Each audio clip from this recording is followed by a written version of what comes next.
Swayam Prabha. Digital India. Educated India.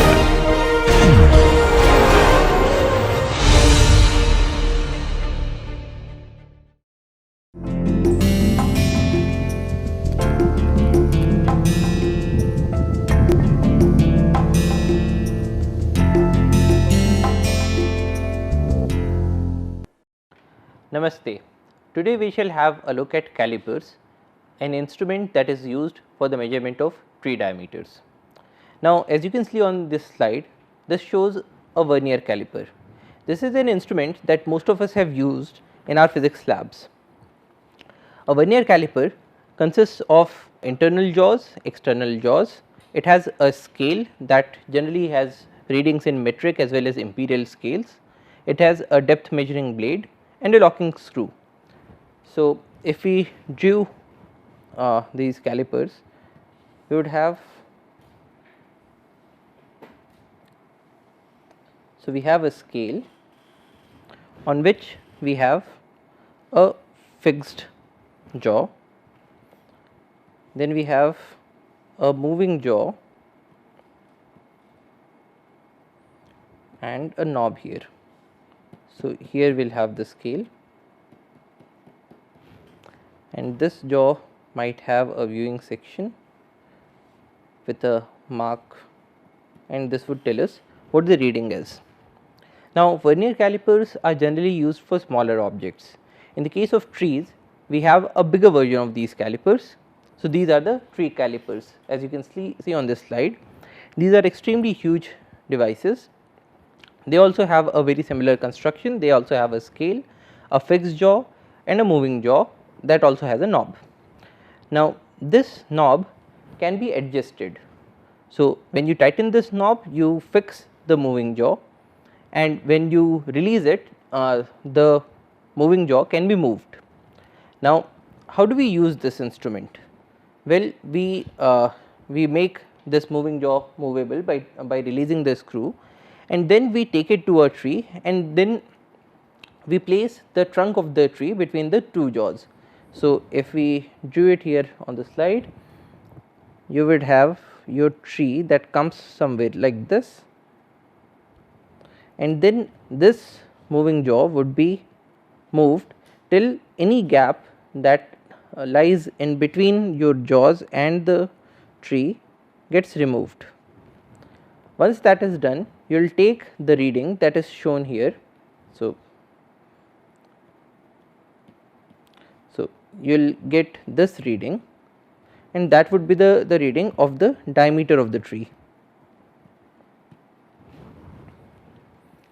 So, this is how you measure the diameter. You can either measure your diameter directly by looking at your calipers, or else the other thing that you can do is to tighten this screw, and once it has been tightened, you can remove it from the tree and then you can measure it, whatever is more convenient. Though for reducing errors, we generally prefer that the diameter be measured when the calipers are in touch with the tree. Now, this instrument looks simple, but it also faces a few issues. One issue is the non-circular cross section of tree stems. So, what does that mean? If your cross section was a circle, then no matter whether you measured your diameter along this axis, along that axis, or along any other axis, you would have a fixed D. However, in the case of most trees, the trunk is not perfectly circular, it is in fact elliptical. So, as we had seen in the previous classes, an ellipse is an oval shaped figure. It has two axes. So, we have a major axis, that is the longer one, that we generally represent as 2a, and we have a minor axis that we represent by 2b. Now, if your tree had an elliptical cross section, then if you put your calipers like this,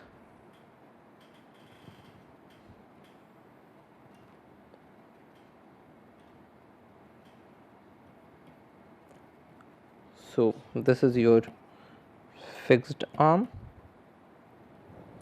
or fixed jaw, this is your moving jaw.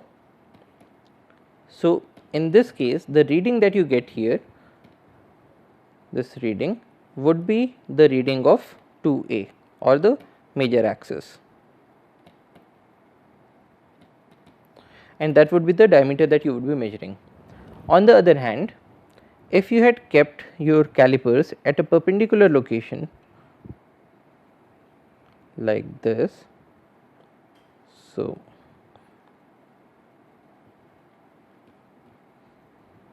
this is your fixed jaw, this is the moving jaw, and if we got the reading from here, we would be getting the minor axis.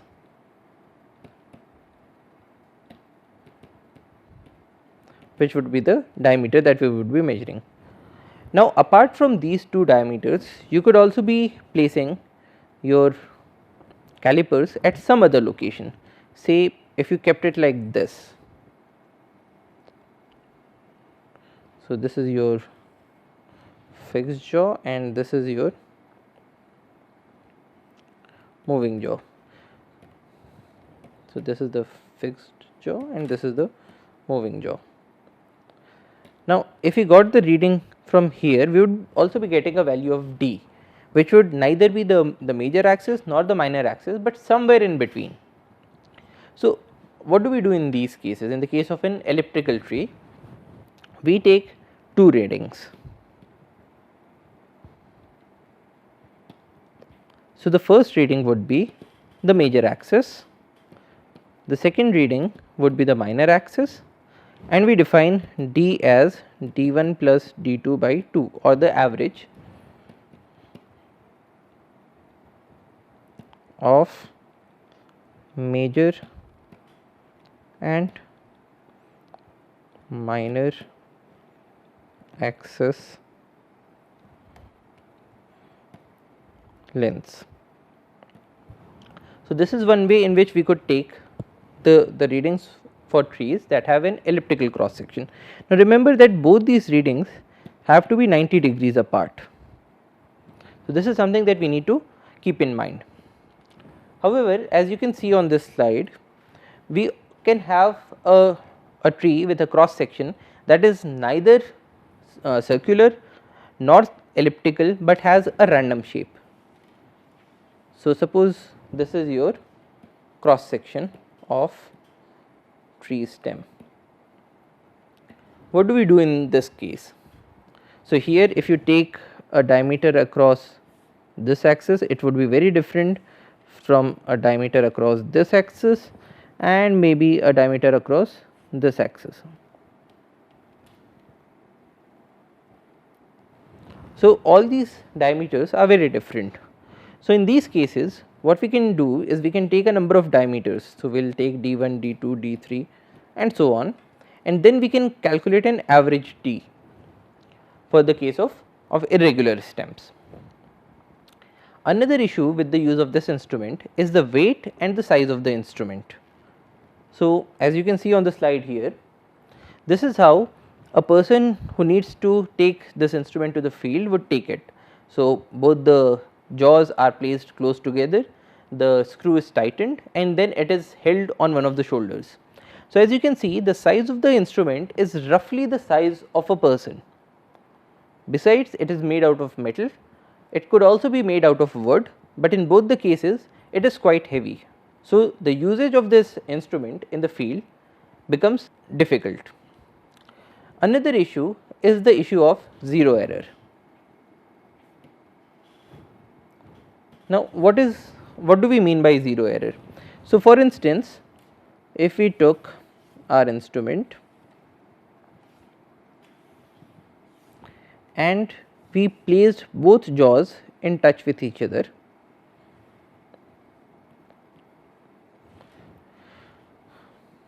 so in this case the reading that we get here should be 0, because both these jaws are touching each other and there is nothing in between these. However, in some cases this reading might not be 0, but might be some positive value or some negative value. What do we mean by a positive value? So, suppose if we have this scale,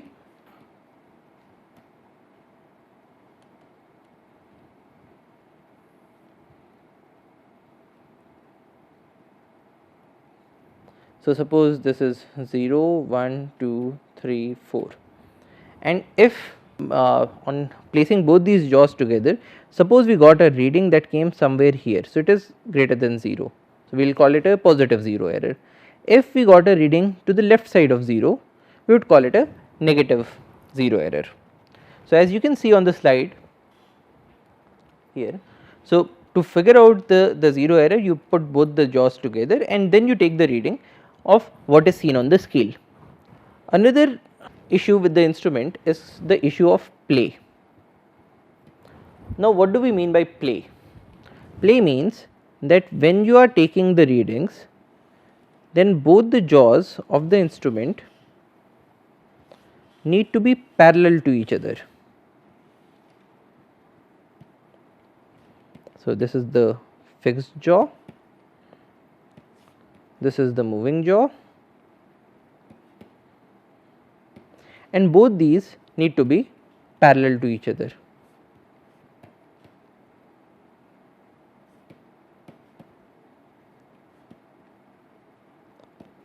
So, in such a situation, when you take the reading of the tree stem, it would be the correct reading. However, in some cases your instrument might be having a play. So, when we say a play, so in the case of the correct reading, you have a reading that comes here. So, this is your correct reading.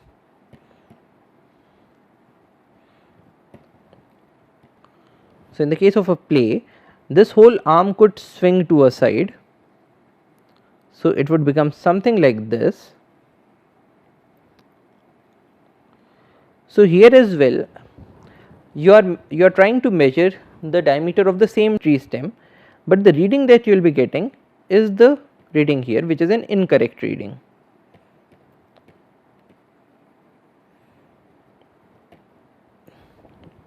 You could also have a play on the other side. So, for instance, you could have your jaw something like this, in which case you will be getting a reading here, which will again be an incorrect reading.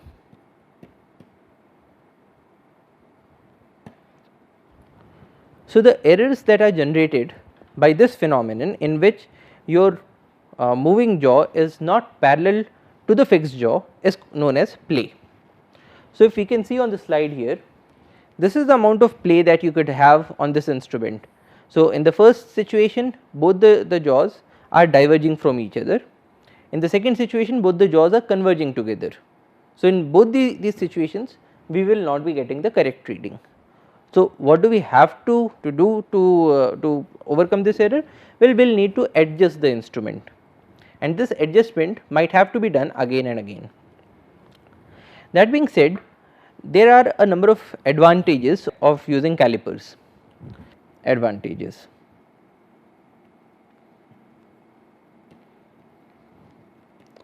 So, the first advantage is that you can directly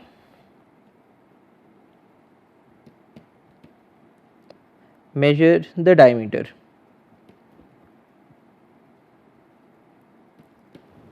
So, what does that mean? What do we mean by a direct measurement?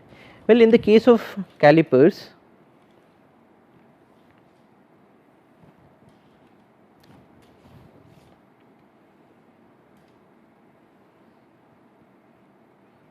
once you have adjusted everything,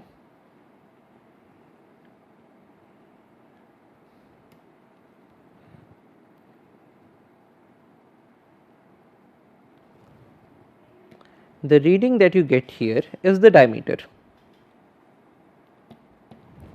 However, suppose we were using another instrument, say tapes, to take the diameter of the same tree stem.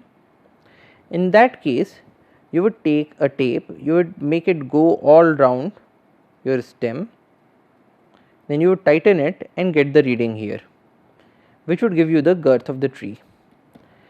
And then you would say that girth is equal to 2 pi r or is equal to pi d. So, you will get diameter is equal to g by pi. So, in the case of a tape, we have calculations involved.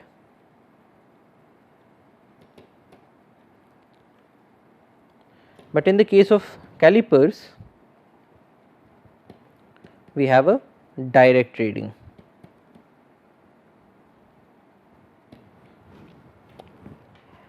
Another advantage of using calipers is that both the points of the arm touching the tree are visible to the user.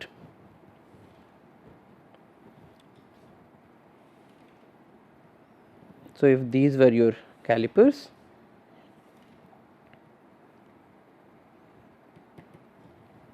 and if you have a tree stem in between, then the user can see this point and this point. So, both the points at which the calipers are in touch with the instrument are visible. So, how does that help? Suppose we had a tree and we had a vine growing on this tree. So, a vine is a climber. So, we had a climber that is growing on this tree. So, how would the cross section look like in that case? If this is the tree and this is a vine. So, if both the points of contact are visible, then you would ensure that you are measuring the tree at a location where you are not taking the diameter of the vine into consideration in the case of calipers. In the case of a tape, what happens is that when you try to measure the girth, your tape would go something like this. So, even after you have tightened your tape, you would be getting a reading, that is your measured girth would be greater than the actual girth because of this vine in between. So, the second advantage of using the calipers is that the points of contact are visible to the user.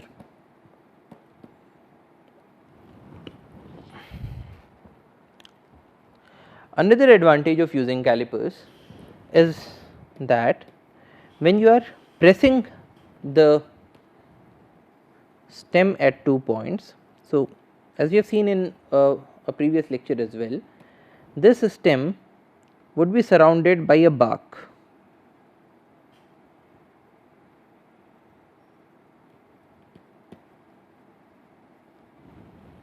Now, in most cases when we are talking about the harvesting of timber, we are talking about the diameter under bark.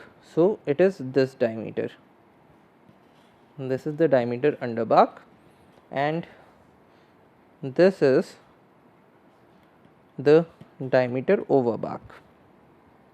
Now, when we are using calipers, it would make a contact here, it would make a contact here,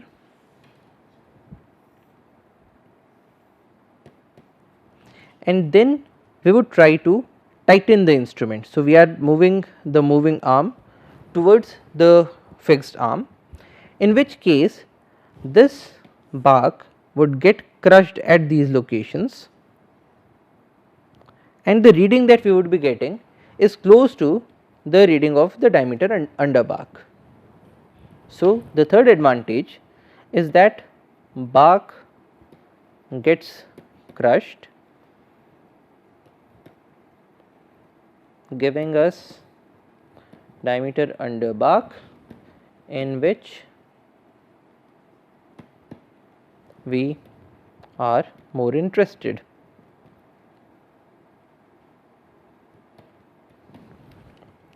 In the case of a tape, on the other hand,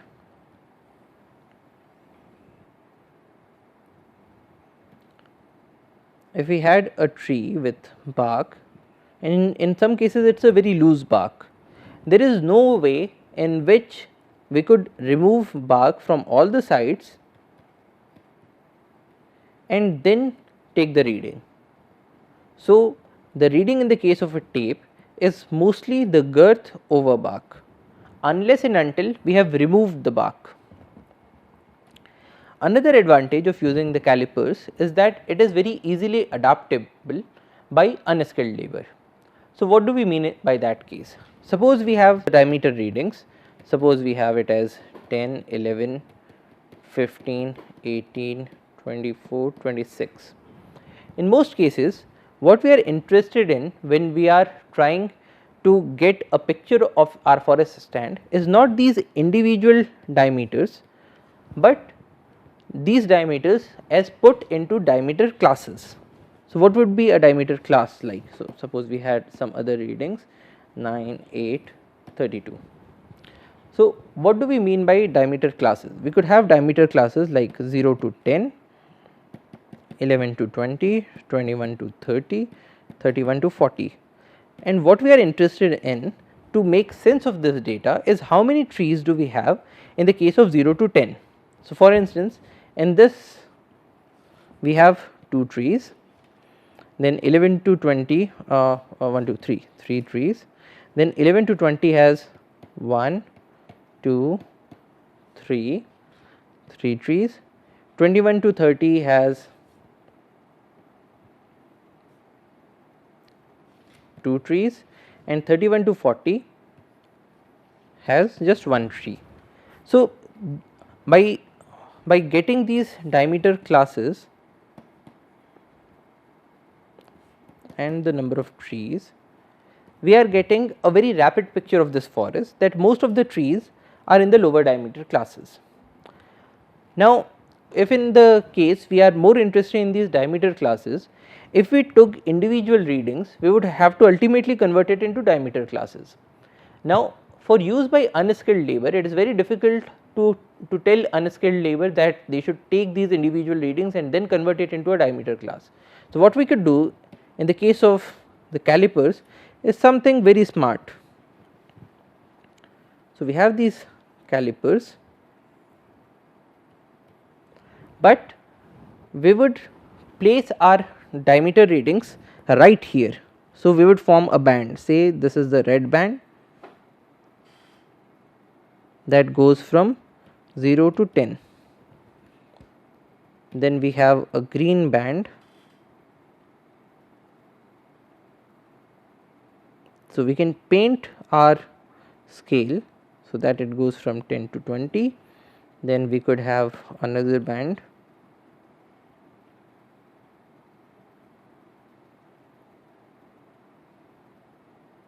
it goes from 20 to 30, then we could have one other color that is like this. So, it goes from 30 to 40. So, what happens when we are trying to measure the diameters of the trees? If in case your calipers gave you a reading in the green section, so your labor would only have to take readings like this. So, it has a color, so you have red, green, blue, yellow, and the number of trees. Now, this is something in which case your labor does not need to read the instrument, he or she does not need to know what are the individual readings, he or she just needs to see what is the color that is being shown by the scale under the moving arm. So, in this case, suppose they see that you had 3 trees in red, 3 trees in green, 2 trees in blue and 1 tree in yellow, then you can very easily convert this data of color into the diameter classes without having to perform any individual comparisons as to whether 15 lies in 0 to 10 or 11 to 20. So, this is automatically done. So, the fourth advantage of using the calipers is that it is easily adapted by unskilled labor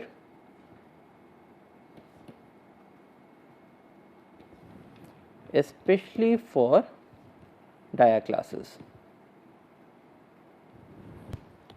Now, another advantage of using the calipers is that in some cases our results are more accurate as compared to that of a tape. Why is that so? Because as we saw in the case of elliptical cross sections, we would be taking the readings of the major and the minor axis and not completely. So, the fifth advantage is that the results are more accurate as compared to a tape. So, it is true in the case of elliptical cross sections, and it is also true when we have some vine that is growing alongside the tree stump. Another advantage is that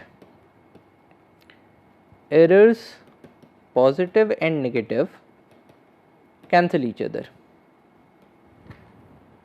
What does that mean? It means that because, say, in the case of the play in the instrument, your moving arm could be showing you a decreased reading, the correct reading, or the increased reading. So, whenever you are using the instrument, all these errors tend to cancel each other when we are taking out an average. At the same time, the use of calipers also has some disadvantages.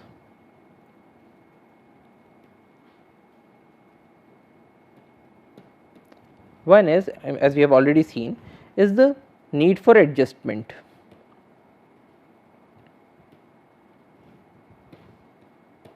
So, we need to calibrate the instrument from time to time, look at the zero errors, look at the play, and so on. 2 is its size in weight, which makes it difficult to be used in the field situations. 3, you need 2 readings in the case of elliptical cross sections, which might be difficult when you are having a rough terrain. The fourth is that it being a mechanical device, it is prone to sticking. So, what happens is, when you are using calipers out there in the field and suppose something got inside here, it might be dust, it might be some leaf litter, it might be, say, some amount of rusting that has gone into your instrument, because it is a metallic device, so it might get rusted. Or for instance, when you are using wooden calipers, when it is exposed to moisture, it might swell at these locations. So, once it swells at these locations, then usage of this or movement of the moving arm becomes very difficult. So, this causes wastage of time out there in the field. So, these are some of the disadvantages of using the calipers. Thank you for your attention. Jai Hind.